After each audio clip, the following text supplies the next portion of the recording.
Lahat ba ng pamilya ay may tinatagong evil secrets? Ewan ko ba? Kung kailan ako tumanda, saka pa umalingasaw ang bahong tinatago ng pamilya ko. Nakakasuka.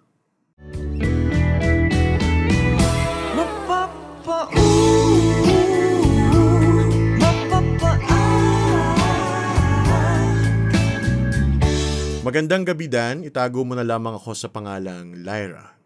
Hindi ako panganay, hindi rin only child. Bunso ako sa 4 na magkakapatid. Yung dalawa may sarili ng pamilya at nakabukod na. Yung sinundan ko naman, nasa abroad. OFW din si Papa at si Mama ay public school teacher. Hanggang ngayon, napapaisip ako kung paano na itago ng pamilya ko ang sikretong ito ng matagal na panahon. As the youngest child at paborito ni Lola, may mga nalalaman ako na very evil na nangyari sa bahay namin. Like sexual abuse at iba pa. Isa akong virtual assistant kaya dito lang ako nagwo-work sa bahay. Inaalagaan ng lola ko na diabetic and has enlarged heart. Minomonitor ko lagi ang blood sugar niya. Make sure she takes her maintenance medicine kasi medyo nakakalimot na rin siya.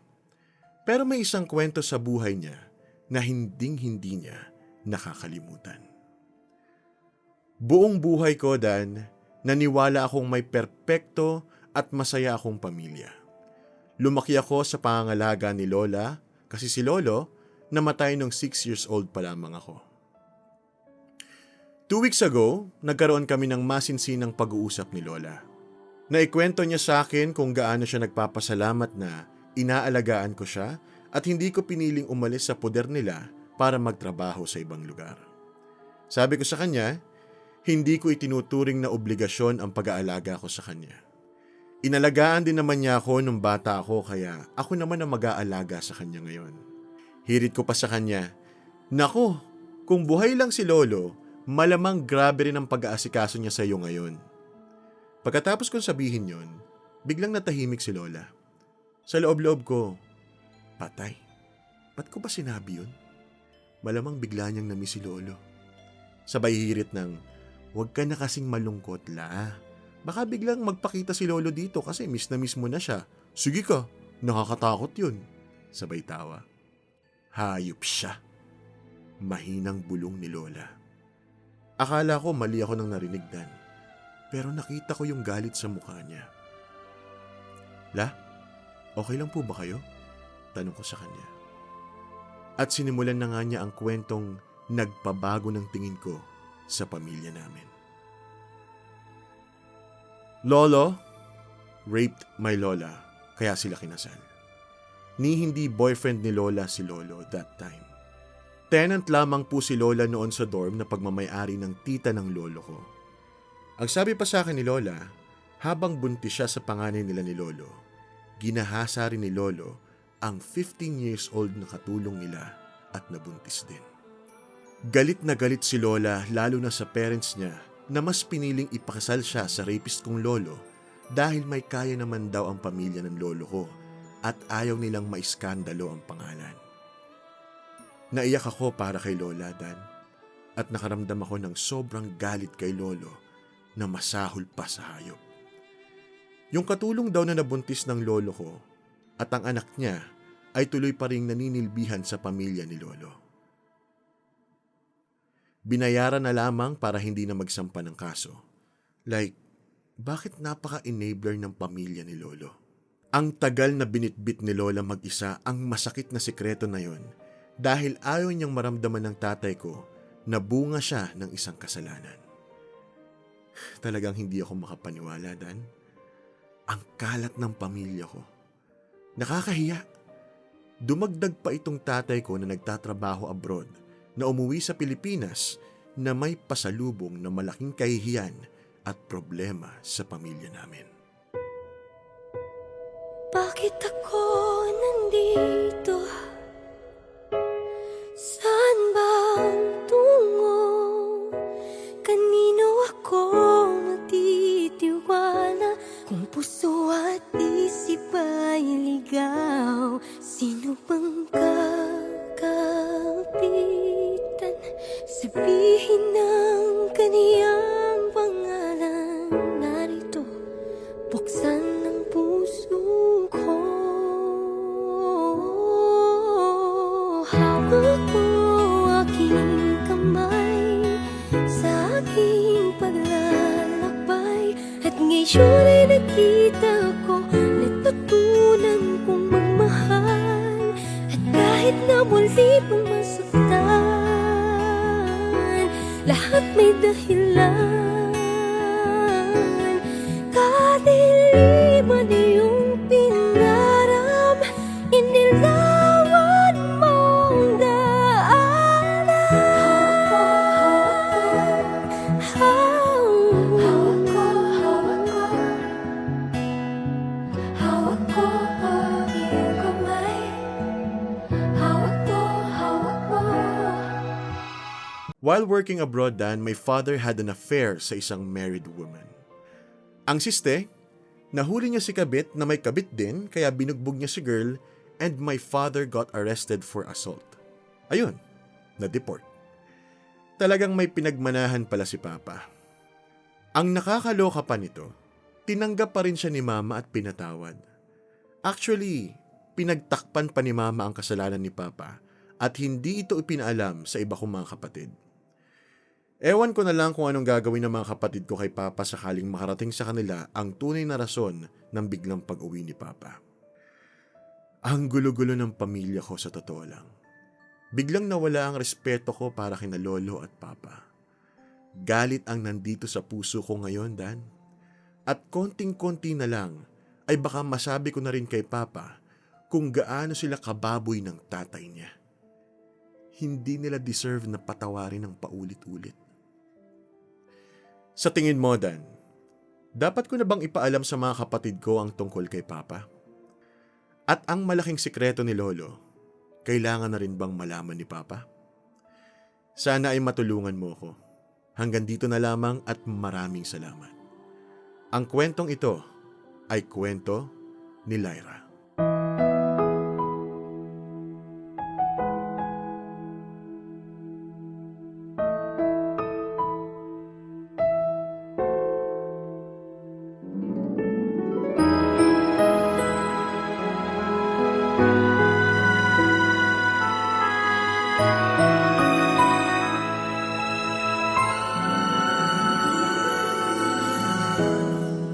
Minahal kita ng tunay, ngunit ang sabi mo hindi mo nadama. Binigay ko ang lahat-lahat, ngunit ang sabi mo hindi mo nakita. Ayoko nang masaktan pa muli sa piling mo. Mas mabuti pang umiwas, mas mabuti pang lumayo na lang, mas mabuti pang iwanan ka, dahil ang puso ko'y patuloy mong nasasaktan.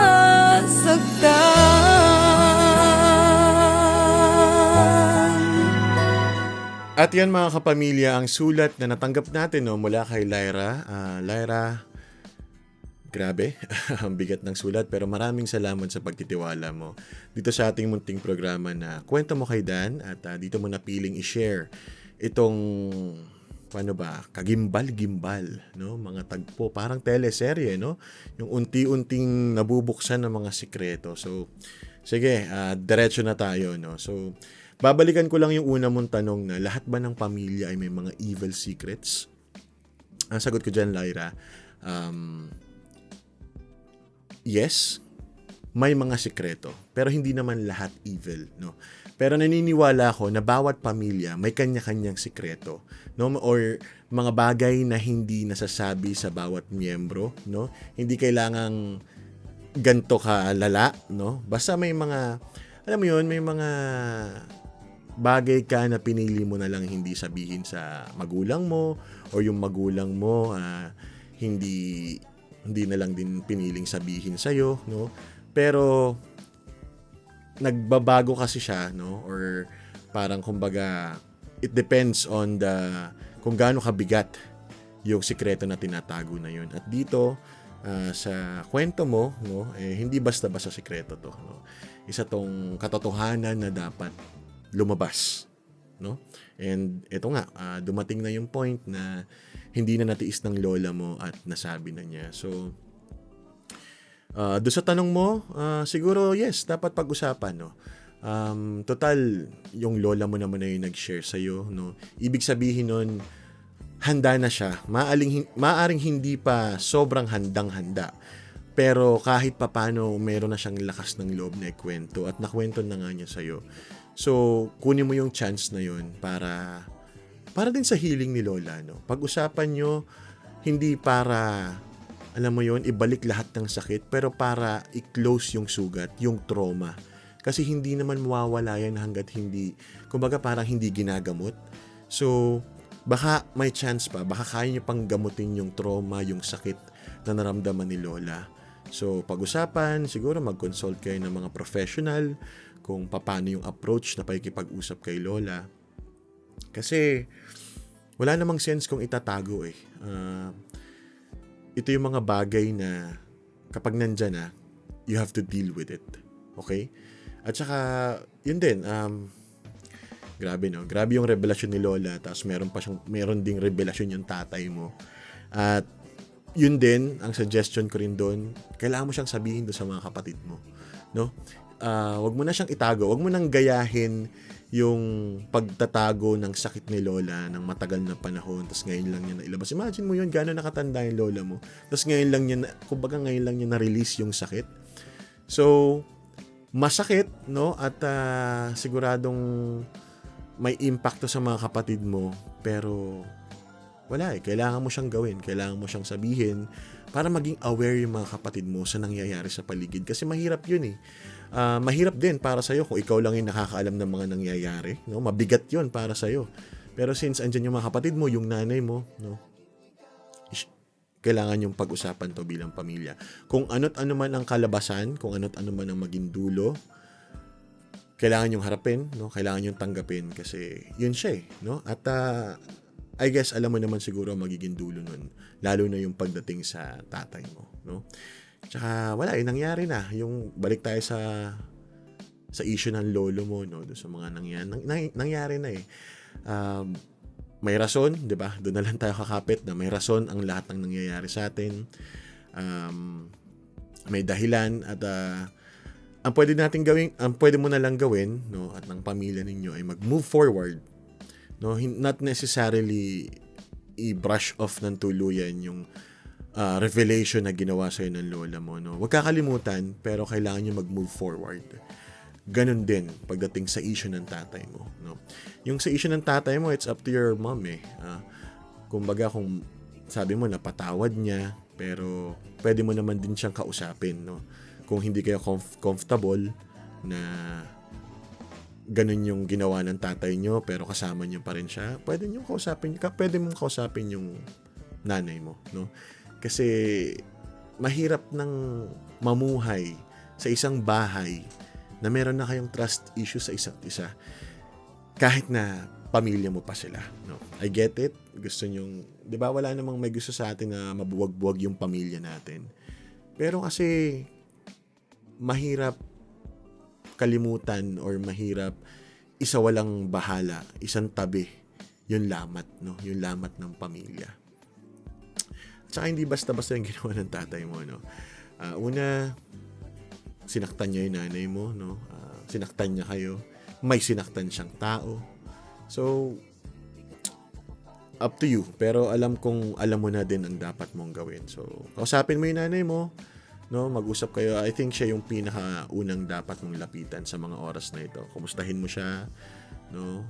Siguro nga, ayaw lang din niyang mabuwag yung pamilya. But then again, ito yung mga may hirap na desisyon sa buhay, pero kailangan nating harapin. At saka, tandaan mo, Lyra, wala namang perpektong pamilya, no? lahat tayo may kanya-kanyang baggage sa pamilya. Pero yung pamilya kasi, no, yung inuuwian mo, dapat siya yung safe space mo. Dapat pag umuwi ka ng bahay, marerelax ka, kakalma ka. Kasi marami ng gulo sa labas Marami ng stress sa labas, sa trabaho, no? Basta maraming factors, ibang tao, kakilala mo, sa kung ano-anong problema sa labas. Pero dapat kapag umuwi ka ng bahay, dun ka kumakalma, dun ka pumapanatag, no? Dun ka nakakapagpahinga. So kung yung bahay ninyo, hindi na rin, alam mo yun, magandang pahingahan. Kung stress ka na sa labas, pagpasok mo, stress ka pa rin, it's not a good sign. So, kailangan mong gumawa ng desisyon at kailangan mong panindigan kung ano yung gagawin mo. Pero yun ang mapapayo ko sa iyo, no, Lyra. Yung tahanan natin, yung bahay natin, hindi siya dapat magulo. Tama na yung gulo sa labas. Pero dapat sa loob ng bahay, sa pamilya, sa magulang, sa mga kapatid, dapat kalmado tayo. At alam mo yun, ramdam mo na ligtas ka kapag nandun ka sa loob. So, yeah. For sure, Lyra, meron tong effect sa'yo, no? Maaaring magkaroon ka ng trauma sa mga tao, especially sa mga lalaki dahil sa nalaman mong ginawa ng lolo mo at papa mo. Pero sana rin, pero naiintindihan ko yun, gets ko yun kung ganun yung mangyayari, no? Magkakaroon ka ng trust issues sa mga lalaki, no? Sa ibang tao. Pero tandaan mo rin, Lyra, na iba-iba ang tao, no? So kapag meron ka nakilalang tao na mabuti naman ang kalooban, no, especially kung lalaki, kunyari may na-meet ka na, pero hindi mawala sa isip mo yung ginawa ng tatay at lolo mo, give him a chance, no? Or give other people a chance na hindi lahat katulad ng lolo mo at ng tatay mo. Kaya naiintindihan ko kung medyo mahihirapan kang i-process lahat ng to. Sobrang revelation, 'di ba? Galing pa sa lola mo, 'di ba? So, naiintindihan ko yung sakit at nararamdaman mo ngayon, pero yun lang ang gusto kong i-share, no. Lahat tayo iba-iba. So, give other people a chance. At pero yung mga taong nanakit sa'yo, bigyan mo rin ng chance, pero tingnan mo kung deserve ba nila na bigyan mo ng second chance or third chance, no? Depende yan. Depende pa rin yan sa kung gaano sila ka-deserving, no? Kung gaano kahalaga sa'yo yung tao, at kung gaano kahalaga sa'yo yung mga iba pang tao na maapektuhan ng desisyon mo. So, once again, Lyra, maraming salamat, no? I hope you all the best. At naiintindihan kita kung nahihirapan ka sa mga panahong ito, pero alam mo yun, time heal all wounds nga daw. Pero forgive but never forget. So, yun lang. Maraming salamat. At maraming salamat sa iyo, kamorkada, no? Kamorkada, kapamilya, na hanggang ngayon nakatutok pa rin at napapansin ko, no, ang views natin ay dumarami ng dumarami. Ba, yan ang gusto ko sa inyo. Maraming salamat, ha. At sa'yo na gusto mo rin sigurong mag-share ng kwento katulad ng ginawa ni Lyra, pwede rin, no? I-share mo lang sa aking Facebook page, Dan Capucion, hanapin mo yan sa Facebook, o kaya sa TikTok at Dadanthology.